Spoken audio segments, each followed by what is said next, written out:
Do you love them? Do you hate them? What in the world am I talking about? Homeowners associations or property owners associations. And today we're going to talk specifically about buying and selling a property that lies in one of these. Hey everybody, I am Susanna Latham, and like I said, today we're going to be talking about something that's maybe not the most interesting subject, but it is important. And specifically, we're going to be talking about buying and selling in an HOA in the state of Texas, which is the only state I am a licensed realtor in. So when I was doing my research, I found some interesting statistics. About 20% of the population of Texas lives in an HOA, and that amounts to about 5.9 million people. So that is a lot of people.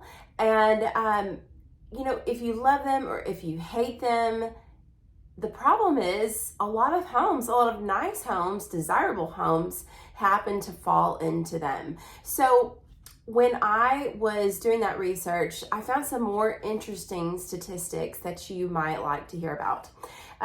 HOAs originally popped up about 1970, and since then, it's estimated that about 29% of the U.S. population lives in one. 74 million homeowners is what that looks like, or about 358,000 neighborhoods. And I found this especially interesting. 78% of all newly constructed single family homes that are going to go up for sale on the market, so they're not just like a custom home that's being built for a family, but 78% of those lie in HOAs. So like I said earlier, you may not be able to avoid one in your desired area.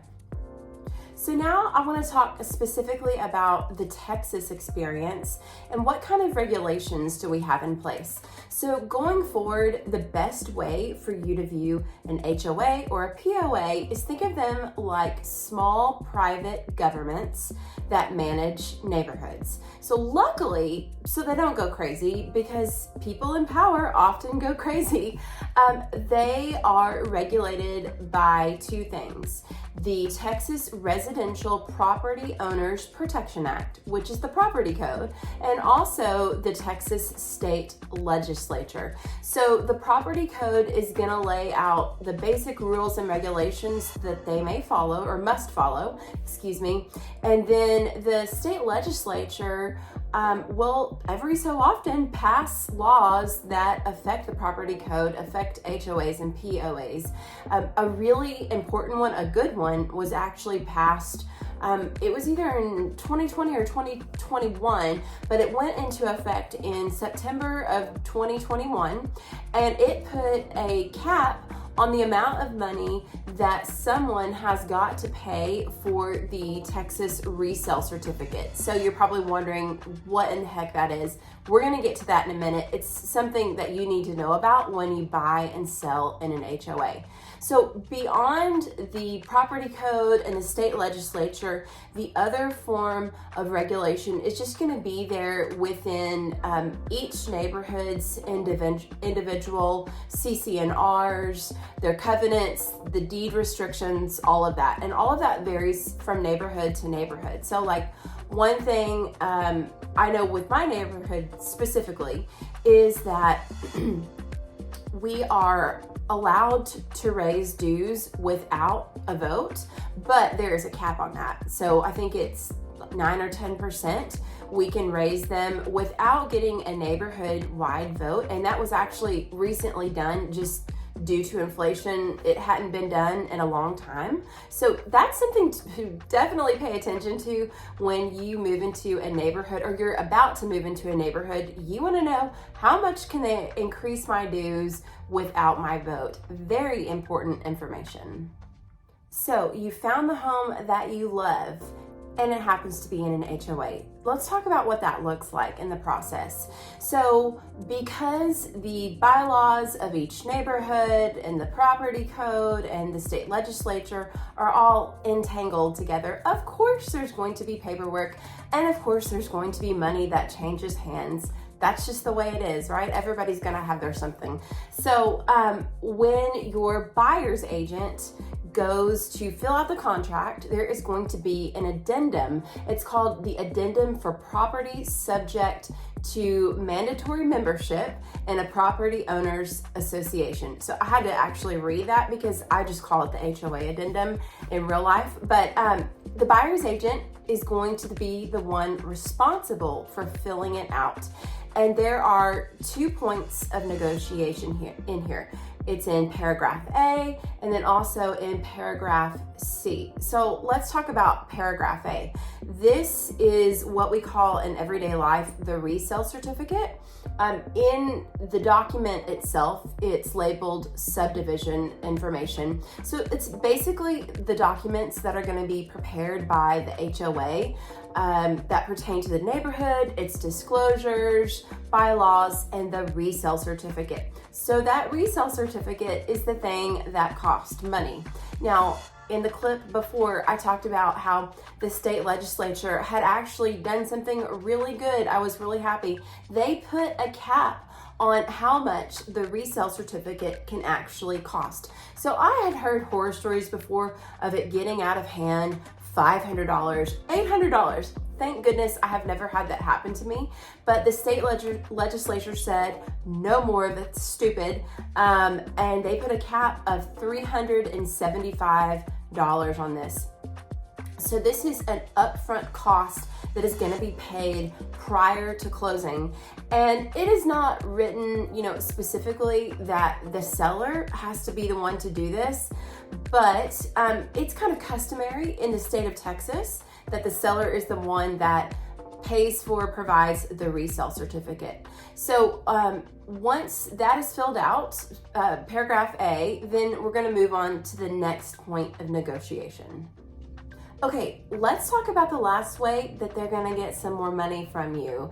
So this is going to be referring to paragraph C. It's the last point of negotiation. I'm actually going to read it to you and then explain it. It's not long at all. So paragraph C, fees and deposits for reserves. The buyer shall pay any and all association fees, deposits, reserves, and other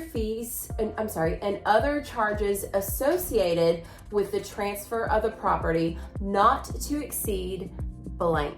So that blank in there is pretty much where we put a cap on what the buyer is willing to shell out for this.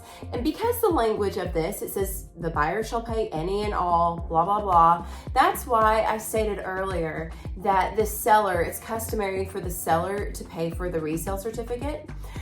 So most instances, depending on the neighborhood, I will put in about $200 to $400 for the buyer's cap on this fee. But think of this transfer fee is like an expensive administrative cost. So it is going to be all of the cost that the HOA management company and the title company take on to transfer the property records from the seller to the buyer. Okay, listen up. This is going to be the most important information that I give you today. So back up in paragraph A, which is the subdivision information, aka the resale certificate, this is going to be where one of the many buyer outs lie in the contract. So in our Texas contract, we have probably, I think I've been told 30 or 32 buyer outs. And what I mean by that is a buyer has got the right to terminate the contract for one of those, whatever the specific reason is, and they can walk away with their earnest money in hand. So they're not going to lose that big chunk of change with their earnest money. So in paragraph A, and I'm not going to go over all of it here, but there's 3 different options, and each one of those options protects the buyer's earnest money if, say, the subdivision information is not delivered to them on time. So it's a really important thing for you to know. If you need to get out of a contract, this is one of the many ways you can do so. All right, so I have given you a lot of information, and you're probably wondering now, am I going to be the one that has to deal with all this extra paperwork, a resale certificate, a transfer fee? No, don't worry. You're not going to have to. So let me tell you who handles it and the process. So remember, your buyer's agent is going to be the one that fills out the addendum. It is then sent in along with a contract to the listing agent. And let's say that everybody agrees and you are officially under contract. So once that happens, one of the realtors will then send the contract and all the addendums and everything to the title company. And then the title company will then reach out to the HOA management company. So remember I mentioned earlier, there's typically a corporate management company that handles all the administrative stuff. So they will then basically take over all of this, all these tasks and everything for the resale certificate and for the transfer fee. And they will work in coordination with the title company. So don't worry, you're not gonna have to actually do any of the paperwork stuff.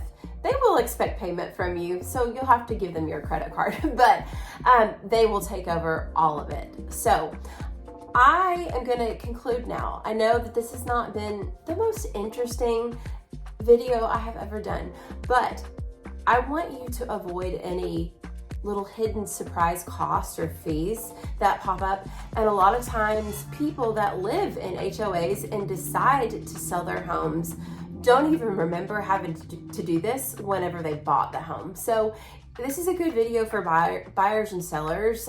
Please send it to somebody in Texas that's about to go under the process. I want it to help you. I want you to be educated, and I want to manage your expectations. And I know your realtor would want the same. So I really appreciate you watching. If this information has been helpful to you, I would love for you to subscribe to the channel. I'm going to put the addendum that I talked to in the notes for you to see. So if you want to take a look at it, if you need something to help you fall asleep at night, this is probably some really good reading. So again, thanks for watching. I will see you guys next week. Bye.